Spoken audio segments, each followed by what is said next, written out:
Alors, si le harcelé est très souvent souffre-douleur, je l'ai évoqué, c'est-à-dire que d'une certaine manière, on pourrait qualifier d'un certain regard, le regard psychologique, on pourrait qualifier la tension harceleur-harcelé comme une sorte de pathologie de la relation.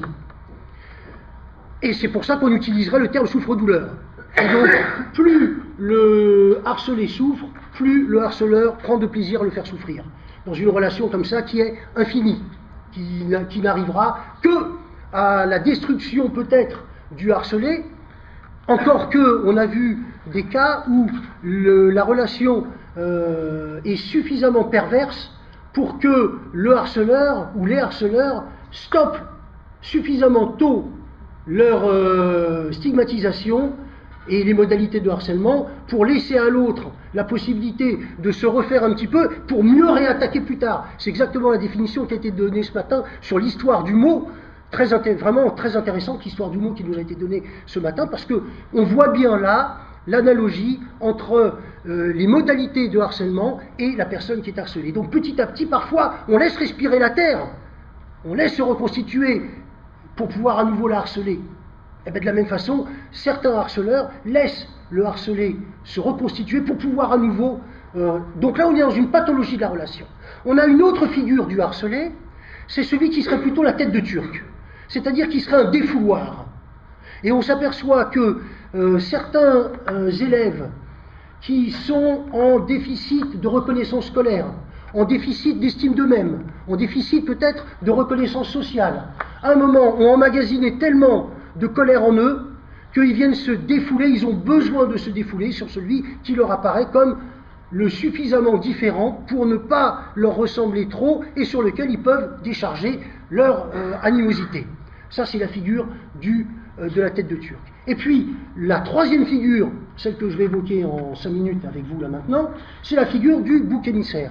La figure du bouc émissaire, le bouc émissaire, c'est celui, lorsqu'il est harcelé, qui va permettre à ces harceleurs de ne pas avoir à évoquer des dissensions internes qui feraient qu'ils s'affrontent entre eux plutôt que d'avoir une victime externe qui leur permet de garder leur harmonie interne. Le phénomène du bouc émissaire, c'est celui qui permet la réconciliation d'une équipe, d'un groupe, sur le dos de quelqu'un qui est innocent au regard des véritables enjeux du groupe. En d'autres termes, si dans certaines configurations de harceleurs, si on regarde le groupe de harceleurs, on s'aperçoit que s'ils se regardaient en face, ils auraient tellement de choses à se reprocher eux-mêmes ou à reprocher aux autres que le groupe exploserait. Et donc ils préfèrent se rabattre sur un extérieur, sur celui qu'ils vont harceler. Et donc, dans cette logique-là, le harcèlement, ça va être une des modalités de stigmatisation puis d'exclusion que l'on retrouve à différents moments de la construction de la figure du bouc émissaire, notamment lorsque le bouc émissaire est, le mot est classiquement utilisé lorsqu'on étudie le phénomène du bouc émissaire, il est sacrifié pour permettre au groupe de continuer à exister. Et puis, si on regarde dans la construction des groupes, le harcèlement, il arriverait au moment où, dans un groupe, on recherche celui qui pourrait être bouc émissaire par des petits harcèlements, par des petites piques que dans un groupe les gens s'envoient, et petit à petit, il va y en avoir un qui va focaliser sur lui plusieurs modalités de harcèlement. Et donc, d'une certaine manière, le harcelé qui devient bouc émissaire, c'est celui à qui on fait plusieurs reproches qui viennent s'ajouter les uns aux autres.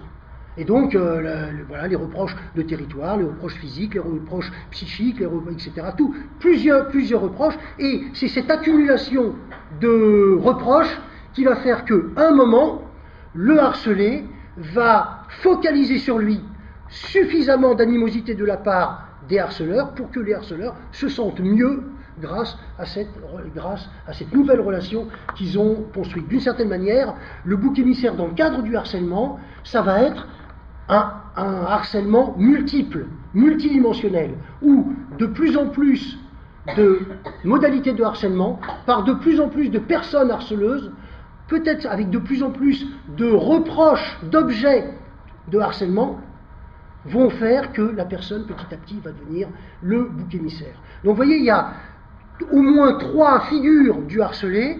Le souffre-douleur, lorsque c'est une pathologie de la relation, quand les harceleurs sont malades.